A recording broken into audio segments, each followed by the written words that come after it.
Assessments are only as good as their characteristics are aligned to their purpose. When working with assessment information, a common question is how much data do we need to collect? The answer is it really depends.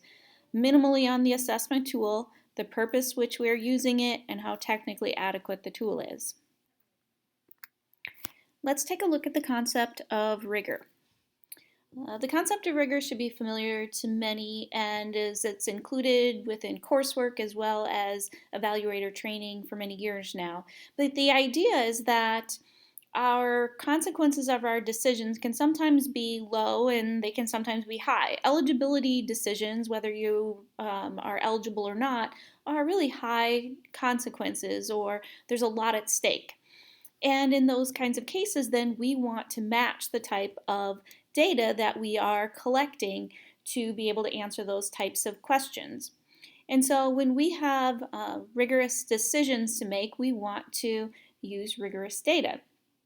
Now, some of the decisions that we make in an eligibility evaluation require a little less rigor. So for example, deciding if a learner needs an accommodation or not it's important, but it's maybe not as high of stakes as whether a child is going to be eligible or not for special education.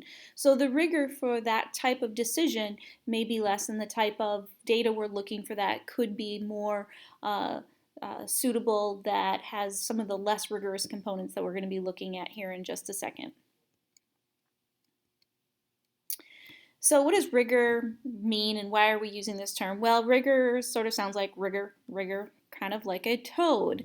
And there are really just four components that we're going to be covering in relationship to rigor: the technical adequacy of the data or the assessment tool, how objective it is, the amount of data collected, and then the directness of the measure. First of all, technical adequacy. We'll keep the statistical talk to a minimum here, and I'll provide more detail about statistics on the next slide. But technical adequacy is about the qualities of the instruments used to collect data. We want to have data that we can trust. We want to be confident that the results are likely to be consistent, that they measure what we think they measure, and that we have done what we can to reduce the chances that the test itself is unfair to some students. So reliability is a change in score due to a change in students' skills, not poor or unreliable assessment tool used. So we want to make sure that a tool is reliable and that it's measuring the student's skills and not error that's going on in the measure or in the environment. When we see lots of bounce, for example, in our progress monitoring data, this can be because the tool has error in it, so the actual measure that we're using, or some type of administration error, such as a noisy environment or a busy setting. Or on some days, it could also be that we're measuring some error due to a student variable such as inattentiveness or disengagement. In regard to validity, this is essentially accurately measuring the skills we are intending.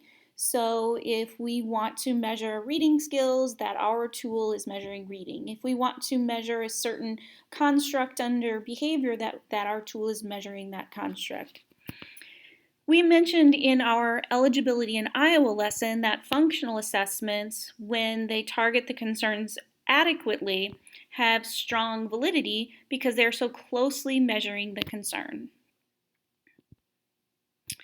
We also want our tools to be fair. Fair, not equal, meaning everyone or every subgroup assessed accurately. You can see Standard 5 for more guidance on fairness. So if we use a scale or a bathroom scale as an example, we can kind of demonstrate these different types of technical adequacy. So if I'm measuring my weight, I want my scale to actually measure my weight, or at least be very close to my real weight. And each time I get on the scale, any changes or fluctuations in that scale should be due to changes in my weight, not the fact that the scale is kind of glitchy. The scale also actually needs to measure weight and not my temperature or height or political preference. So that's the validity of the tool, and a scale typically has good validity. We also need the scale to be accurate or an accurate measure of weight, even though I grew up in South Dakota, for example, and I'm not from Iowa. So that scale, for anybody who gets on that scale, it would measure in the same way.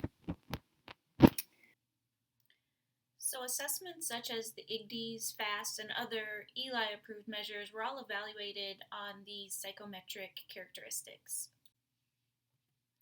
Next, let's take a look at some of the statistical differences between screening and progress monitoring measures. As we mentioned, each different type of assessment has different types of technical adequacy that needs to be able to act as that type of assessment.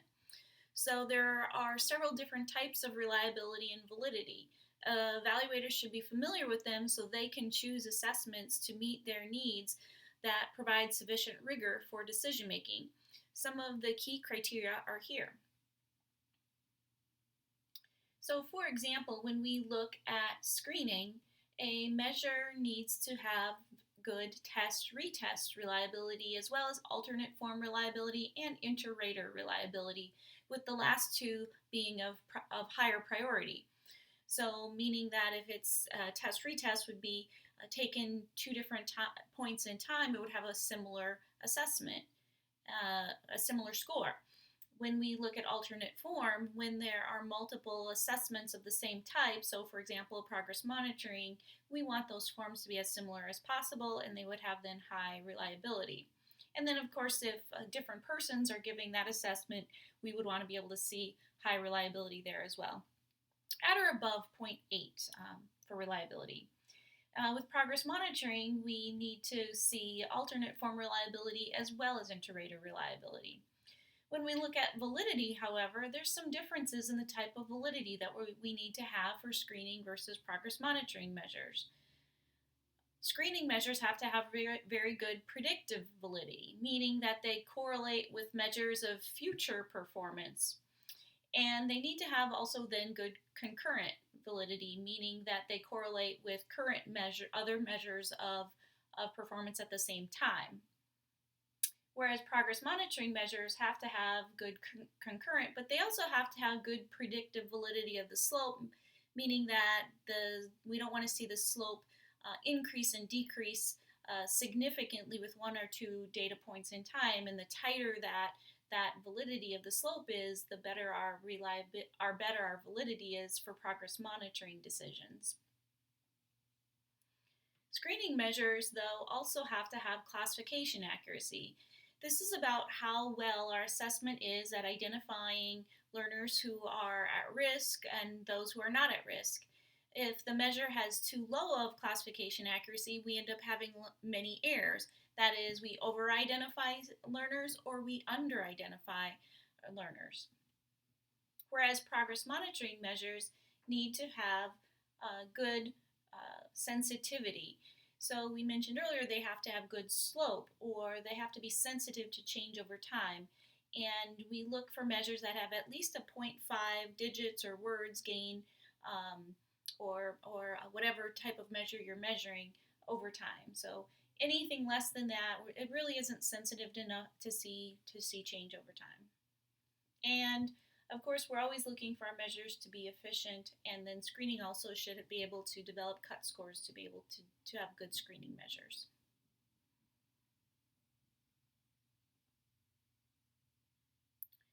So in addition to technical adequacy, objectivity, the amount of data, and the directness of the measure are also key components regarding the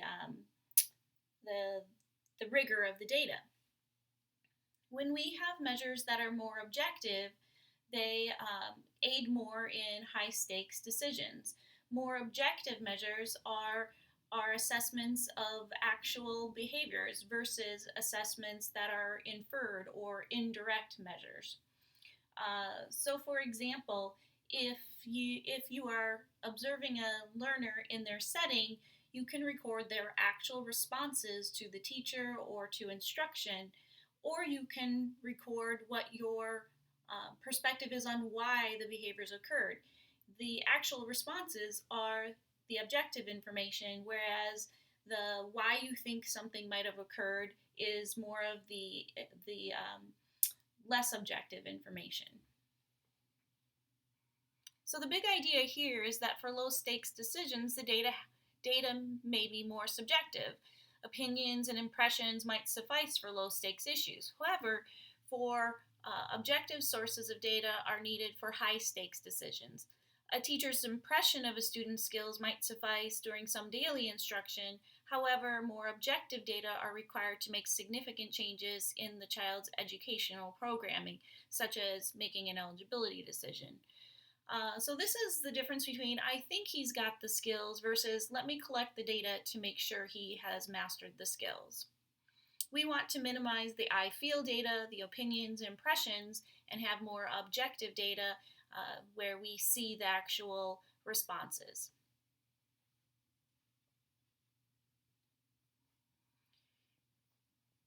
So regarding how much data needs to be collected, we oftentimes get this question. This idea leans toward the concept of data triangulation. Although we don't want to create the idea that 3 sources of data are needed for high stakes decisions, the key is that for high stakes decisions, more data points are a good idea. For example, on progress monitoring, several data points must be collected before the system will prompt the user that a phase change is indicated. We don't drop the intervention at the first data point below the aim line. Similarly, multiple kinds of data are required when making decisions related to a child's possible placement in special education programming. To know how much data needs to be collected, though, we need to know our measures well. Some measures may require 10 pieces of data to be able to make a reliable decision, some maybe only 3. So you must know your assessments well and how reliable they are under how much assessment. The idea of data triangulation then is about convergent data. We want to look at all of our assessments and we want to see where the data converges. And the data converges when it all leads in a certain direction. Our low stakes are less rigorous data as well as our highly rigorous data. However, we would weigh more heavily on our highly rigorous data.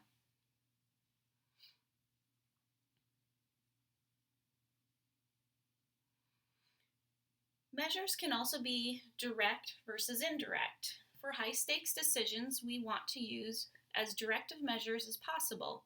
However, even if a measure is indirect, we want to consider it. It just weighs less in our decisions. So, for example, there are rating scales for children's fluency. It's an indirect measure, but a direct sample of a learner's reading rate provides more accurate data for decision making. Similarly, when teaching a class, a teacher may rely on impressions to decide when to move on to another topic. However, in order to make the decision that all students have mastered the skill and the lesson does not need to be repeated, a direct measure of each student's performance of the skill is a much better source of data.